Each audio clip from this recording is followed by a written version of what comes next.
right. Hi, everybody. So, I just wanted to check in with you guys to make sure that everything is running smoothly. So, basically, I've had a couple of people that it's kind of their first time taking an online course, so the whole Canvas and structure is a little bit new to them, so it can be kind of challenging. So, basically, some of the major questions that I've had is what are the discussions like? How do you do them? So for example, if we go back to the discussion we had this last weekend, I'll show you guys real quick. So I'll go ahead and click on that. So typically every time you have a discussion, usually we either have one each module or every other module. But looking at this one, you always can have a points breakdown here. And also, if you want a cleaner picture of that, you can also show the rubric. And basically, these are the things that you need to cover in order to get full credit. Okay. So looking at the rubric, particularly for this one, you had to choose two different theories. So when you look in your book, there was many different theories that were discussed. There was Brofner's microsystem theory, Freud psychoanalytic, Erikson was under psychoanalytic, but technically he has a psychosocial theory, Bandura social cognitive. So out of all those theories, you chose two, and from those theories, you're going to discuss what the major ideas from those theories are. And then when you look at those two theories that you chose, you're going to compare and contrast. How are they the same? How are they different? So for Freud and Erikson, they're both under the same umbrella when it comes to the overall theory, which is psychoanalytic theory. But just because they're within the same umbrella doesn't mean it's the same exact theory, right?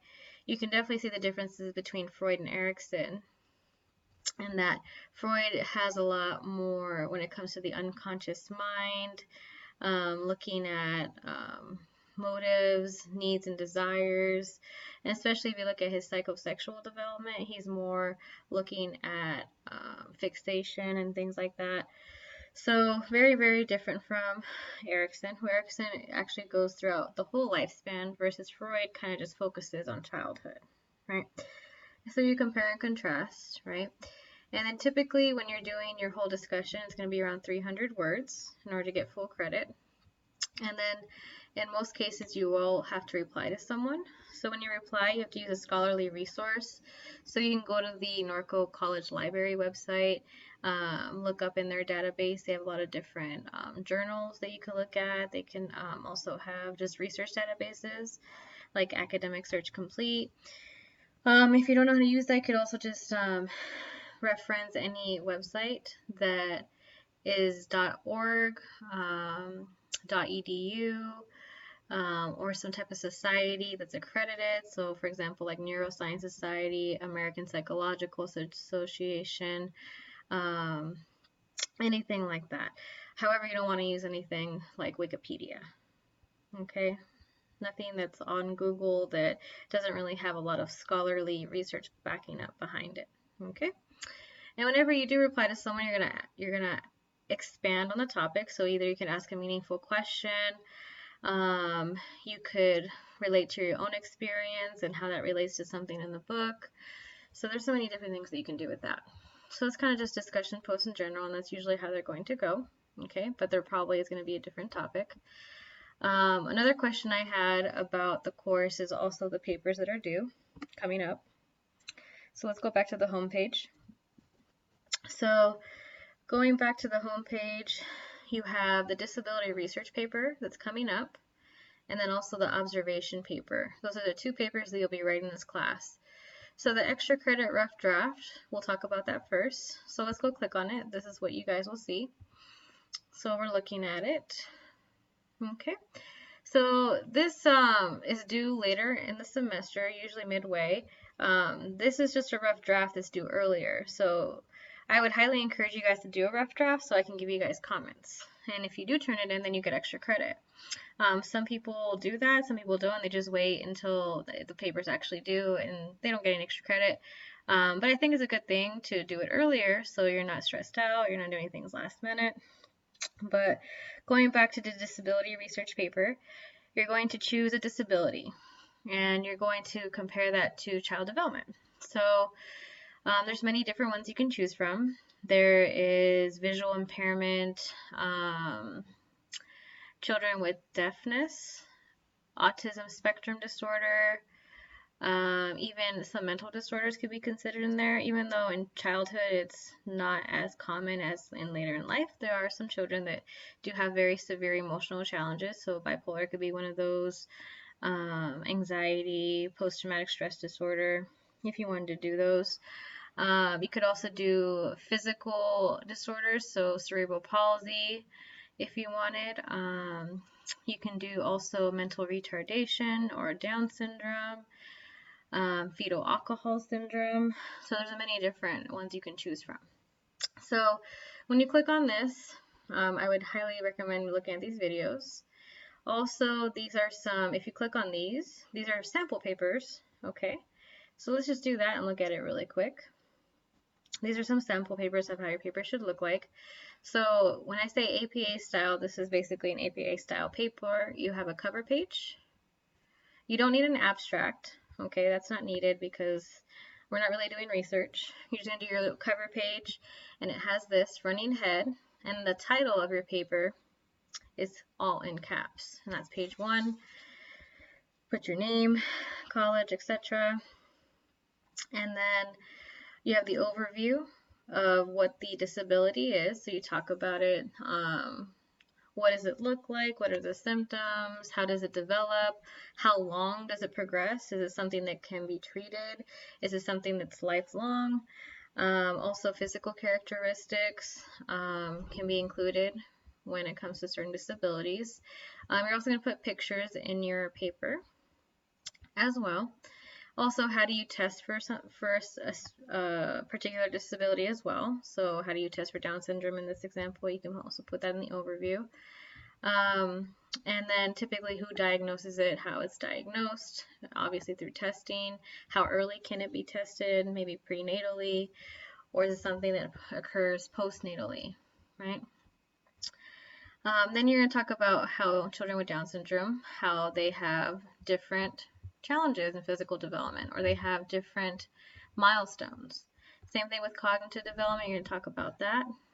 Children with Down syndrome, social emotional / psychosocial development. Talk about how children with Down syndrome may have some maybe deficits when it comes to psychosocial development. Maybe they lack self-awareness, possibly. Maybe they lack emotional understanding. Maybe they have challenges with making social relationships. So you're going to do all that research on your own. And then finally at the end, you're going to do a reference page of the particular scholarly resources that you discussed. Okay? And whenever you do an APA paper, you have your reference page. So it's hanging indented, and it's going to be in ABC order as well. Okay? And then another thing about APA style is you have to cite where you get your information. So this is a citation right here. This is another citation. Here's another one. And whenever you have an APA style paper, typically if you're citing a organization, so for example, this one's the National Institutes of Health, you're always going to state the organization name, comma, and date of when it was published. Same thing, let's say you found a research article and it was done by different researchers. So let's say it was Alvarado and Nichols. So you're going to do Alvarado and Nichols, comma, date. So let's say it was Alvarado and Nichols 2020, right? So that's really much just the gist of the paper. Some of those videos pretty much cover what I said, but I wanted to make sure you guys were able to see the sample paper. So that one's on Down syndrome. There's another sample paper on autism. So please look at those. So going back to this paper, this is due January 26th, the rough draft. Okay, and if you turn in, you'll get the 5 points of extra credit. With the rough draft, just make sure you follow the rubric first time around, because then I can give you a lot more feedback, right? If you don't follow the rubric, then you could have followed it earlier and then maybe got more feedback on, maybe content, things like that. So please look at the rubric, which is right here. So these are the things that you're going to be graded on, and it's out of 100 points. Okay, so that is the disability research paper. So let's go back to the modules. Actually, let's go back to the disability research paper really quick.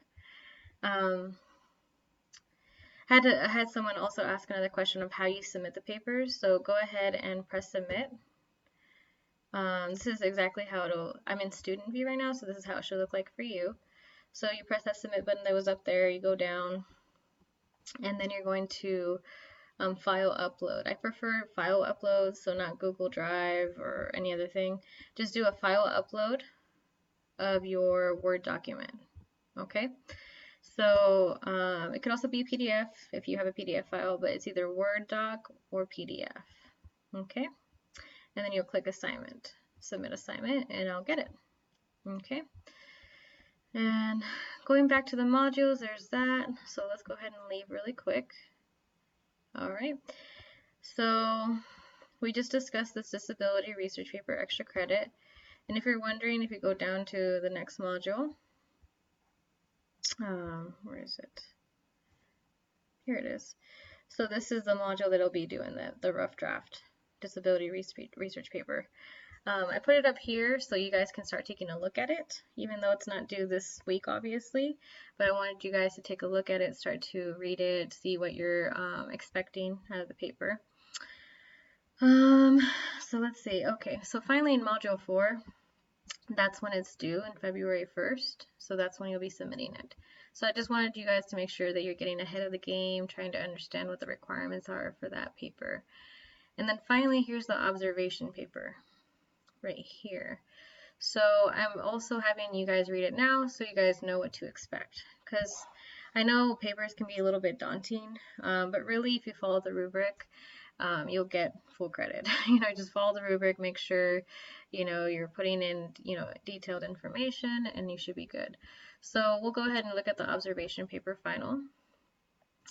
As a reminder, that is your final, so you're not going to have a final exam. This observation paper is. Okay, so the observation paper is really important, especially to students who are in the early childhood education program and they want to work with children. So in any of these programs that you do later on, you're going to have to do an observation. So this is good that you're already getting started. If you're not, well, I think this is just a great experience, even if you're not interested in early childhood education. Just being able to observe a child and try to interpret, what's going on and how an observation really works and what it can be used for, basically. So with the observation paper, it's out of 100 points as well. And what I really would encourage you guys, I already sent an announcement so look at the announcements. There is a lot of lists that I provided as to where are some sites that you can do your observation. So you will be doing an observation over a child in the 4 to 5 year range, and you'll be discussing their three domains of development. So physical, cognitive, and psychosocial. So with the observation paper, like I said, I provided in the announcements different places you can go. The most common and popular decision that students do is going to the Riverside Community College Center, and there's a Child Development Center at RCC. Okay, what I would recommend is that you call ahead, so make an appointment and figure out when's the best time for you to go observe a child. Because sometimes there's other classes that are doing this paper as well, and it could be booked up, or maybe it's not a good day to come in. Maybe they're doing something, maybe a holiday, maybe they're doing a field trip. So you want to make sure that you have an appointment. So go ahead and call them. The reason I say they're the most popular and common choice is because they don't require a TB test. So they're very flexible with students who want to do an observation. So as long as you show that you're taking this class, they'll be more than happy to help you to set up an appointment to do an observation on a child. Okay, so with that, we'll go ahead and talk about the initial requirements. So if you go down here, this is what you're going to be rated on. Okay, so there's 1, 2, 3, 4, 5 different things to be rated on, and it's all up here in detail. So introduction and typical for development. Introduction is basically, you know, an introduction paragraph of what you were doing. So you're going to discuss, I did an observation at this location, etc., and the hopes of learning more about child development, etc., etc. Then you're going to talk about, just in general, what's typical for development. So for the 4 to 5 year range, what are some typical developmental skills? And you're going to do that for both physical, cognitive, and psychosocial. So physical, some things you can talk about are fine motor skills, gross motor skills, their appearance. You know, are they slender, adult-like proportions? What does the typical 4 to 5 year old boy look like? How tall they are? Then with cognitive development, you're going to talk about, okay, most likely you're going to talk about Piaget, because that's a good theory to talk about in the paper. So, okay, for children to 4 to 5 year range, have they developed object permanence? Are they still in the pre-operational stage? Are they moving toward the concrete operational stage? Do they understand dual representation? All these different things. Also with cognitive, you can talk about how they process information. So do they have selective attention? How is their memory? How they organize information in general. And then for psychosocial, there's many things you can talk about. So what are their social relationships like? How do they socially interact? Are children in the 4 to 5 year range mostly same-sex friendships? Do children in this age understand emotional understanding? Do they understand their own emotions, other people's emotions? So those are just some examples of what you can talk about. And you're just saying for typical development for that particular age. Okay? So please use APA format to cite the typical for development. So go ahead and just use your book. Usually people just use that because it's a lot easier. Then you're going to talk about description of the child and location. So I have a example. So I'll show you guys what that is. And then a running record as well. Okay, and sometimes you could put these two together, depending on how you want to organize your paper.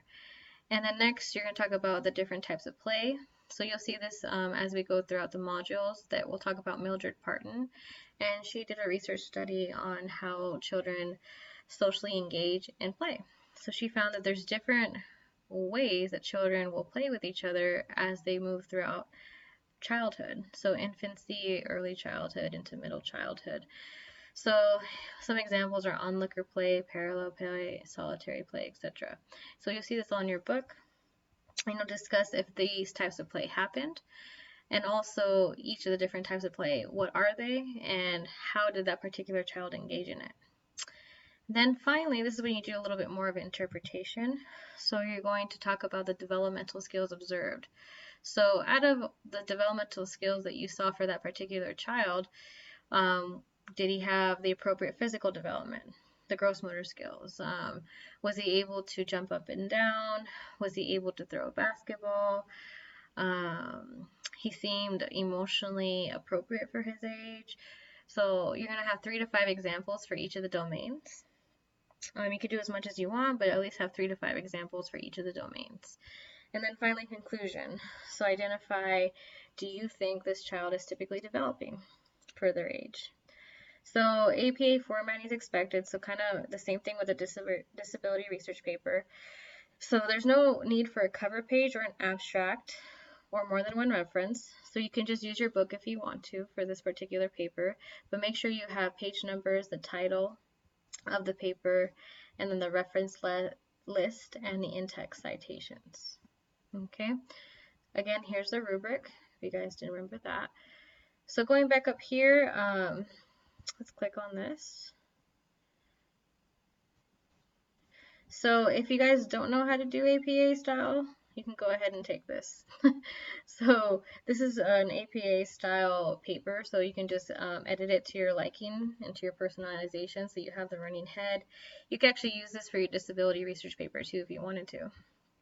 Okay, so go ahead and take a look at that. Let me see, where's the other one? Okay, another thing that you'll be doing, and this is going to be done, no, we don't want to open it like that. We'll just open it this way. And hopefully it loads. So this is the log sheet observation. Nope, It's not. What happened? Oh. Sorry, guys. So this is a log sheet observation. So whenever you go to your site, so let's say you went to the Riverside Community College Child Development Center, you'd put that right there, the day you went, the time, and the gender of the child, and then go ahead and fill this out. And this will be attached to your running record and your paper. So go ahead and just copy and paste it once you filled it out into your paper. And that just shows, that you went, and gives a little bit more organization to the paper. Next, this is a sample running record, if it would load. Let's try it again. We'll just go ahead and open it anyways. Nope. Let's try it again.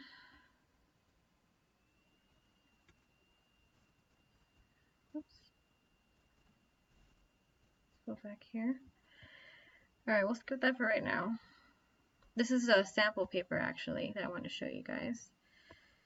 If it would load.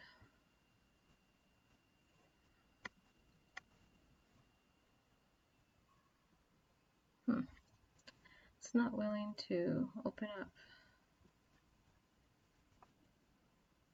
Okay, sorry about that, guys. Finally loaded. So this is an example of a running record. So a running record is the observation itself. So whenever you're observing a child, you can either handwrite the note if you want to, or you can type it up, whatever is easier for you. In this particular case, if you handwrite it, you will have to take pictures of your handwriting and submit it in the Word document. Make sure your handwriting is legible. If you're going to type it out, then just go ahead and copy and paste it into your final observation paper.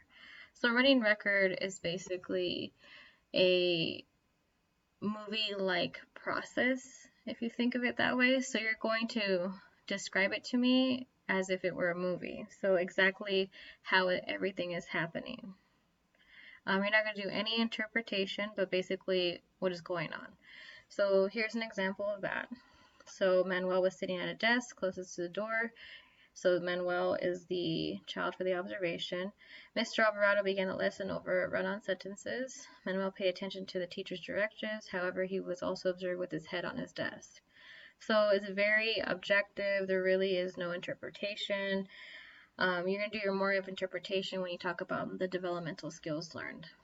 Okay, so go ahead and take a gander at this. Okay, and that's the running record. And then the other thing I was trying to open that didn't open just now was the sample paper. So the first one I showed you is basically just a description of what you should do. This is an actual student paper, so if you want to take a look at that, that's completed, and you can go ahead and take a look at that whenever you're ready. Okay, so I believe that is it for today. I hope this was helpful for you guys. If you guys have any questions about any of the papers or any assignments, please feel free to message me on Canvas. And I hope you're enjoying the class. Have a good day.